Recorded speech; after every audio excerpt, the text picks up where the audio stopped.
Biz New York штатына барып атабыз. Азыр жолдон мал ташып бараткан тракты көрүп атам. Ичинде койлор, козулар бар экен.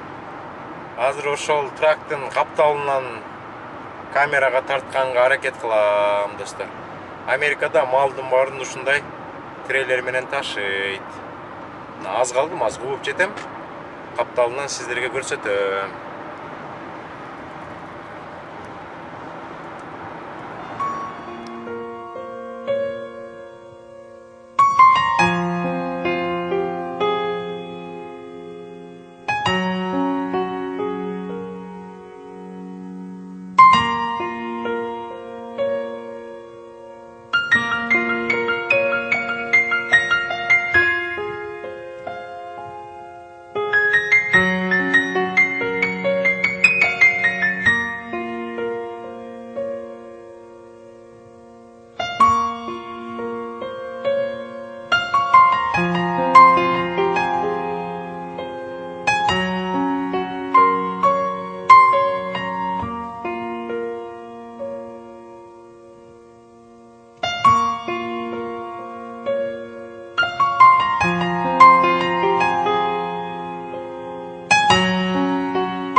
Пенсильвания штатындамын, Нью-Йоркка кетип бартам. Сиздерге көптөн бери тарта албай жүргөн видеону азыр сиздерге көрсөтөм. Эмне үчүн Америкада жолдор бышык болот? Азыр мен сиздерге көрсөтөм. Жол саларда, асфальтты куярда биринчи американецтер мына мондай бетон куюшат. Азыр мен сиздерге бетондун бийиктигин көрсөтөм. Ар бир Америкадагы жолдун астында ушундай бетон болот. Мына почти 2 карыш. 2 карыш, ичинде арматурасы бар, бетондор, мына арматуралар.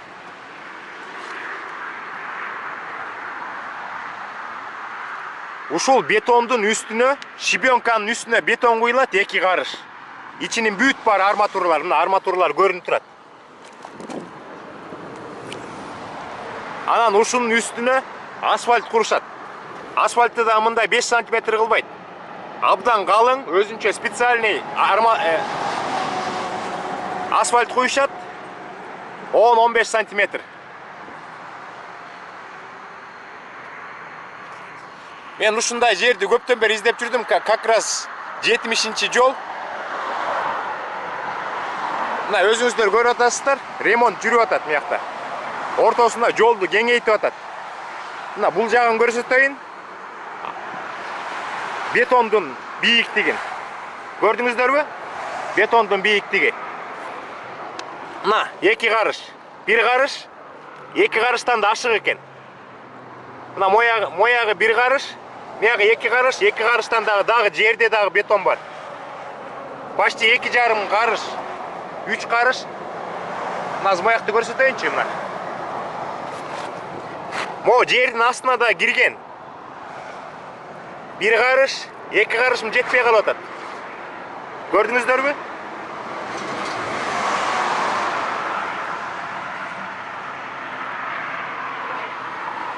Бул жолдордо дайыма килтеген өзүңүздөр биз айдап жүргөн трактор жүрүшөт. Трактор постоянно жүргөндө жолдун баарын талкалап салмакта, эгер мондай бетон жок болсо, достор. Азыр мен сиздерге арматураларды да көрсөтөм. Ушул бетондун ичинде кандай арматура бар экенин.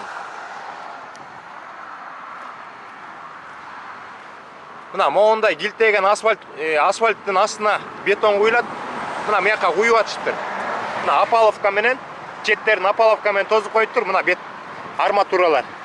Ичинин баары сетка.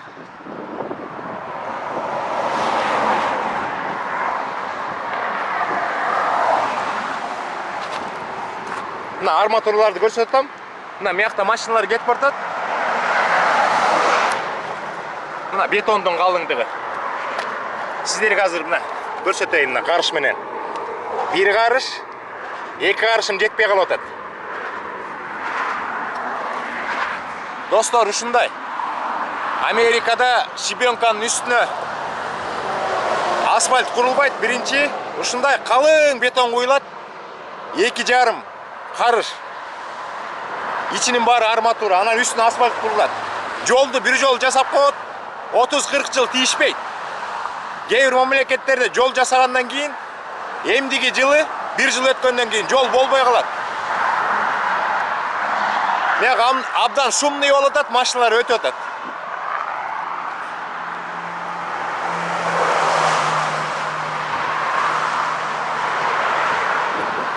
Достор, биз Нью-Йоркко кетип бартабыз. Кудай буйрса, Нью-Йоркко жеткенде көптөгөн жакшынакай видеолор болот.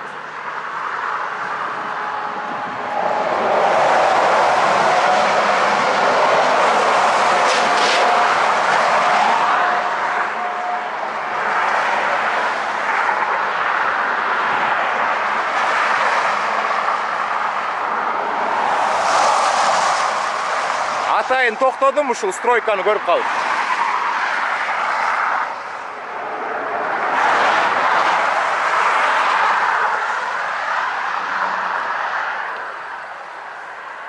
Достор, биз Пенсильванияда кетип бартабыз, абдан кеч болуп кетти. Эс алуучу жайга кирдик. Анан эс алуучу жайларда мондай массаж жасаган креслолор болот. Абдан массажды аябай жакшы жасайт.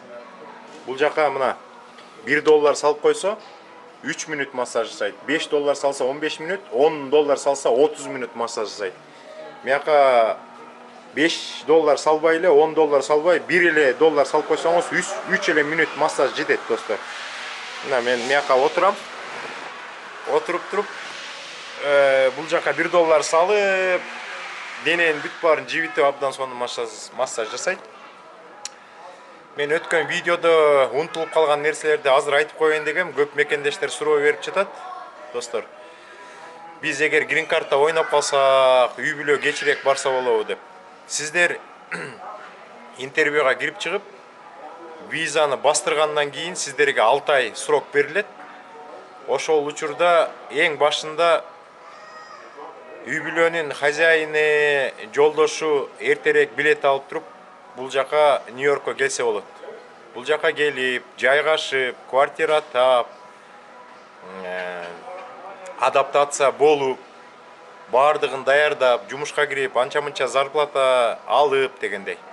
Андан кийин ошо 6 айды өткөрбөй, срокту өткөрбөй, анан калган үй бүлө билетти алып учуп келгенде, анан жолдошу барып туруп, аэропорттон тозуп келип, даяр оокатка киргизет. Анан көптөгөн мекендештерибизди мен абдан түшүнөм. Кичинекей балдар менен кыйналып калбайбызбы, мектеп маселеси кандай, садик маселеси кандай дейт, бала бакча маселеси. Мен өткөндө бир видео чыгаргам мектеп жөнүндө. Азыр бул Нью-Йоркко барганда дагы бала бакчалар жөнүндө видео чыгарганга аракет кылам, анткени мен жубайым мурда Бруклинде жашап жүргөндө бала бакчада иштечү. Грузиндер ачкан бала бакчада иштеген.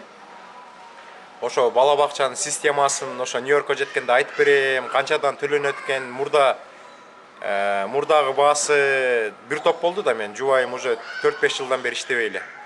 Азыр барганда ошол бала бакчага барып, сүйлөшүп, кеңешип, анан сиздерге полный информация берем. Негизинен бала бакча Америкада бул мамлекеттик эмес, мамлекеттик бала бакчалар болбойт. Америкада частный элдерге бала бакчага ачканга уруксат берилген. Америкадагы бала бакчалардын бүт баары бул менчик бала бакчалар. Америкада бала бакчаларга балдарды даже бизде 40-ын чыгарат да, кыргыздарда 40-ын чыгарып, анан эшикке чыгара башташат. Америкада башкача. Кыскача маалымат менен видеону чыгара берейин, анан Нью-Йоркко жеткенде сонун видеолорду чыгарабыз. Биринчи эле очередь мен JFK аэропортуна барам. Ошо JFK аэропортунан сиздерге жакшынакай видео тартылайм.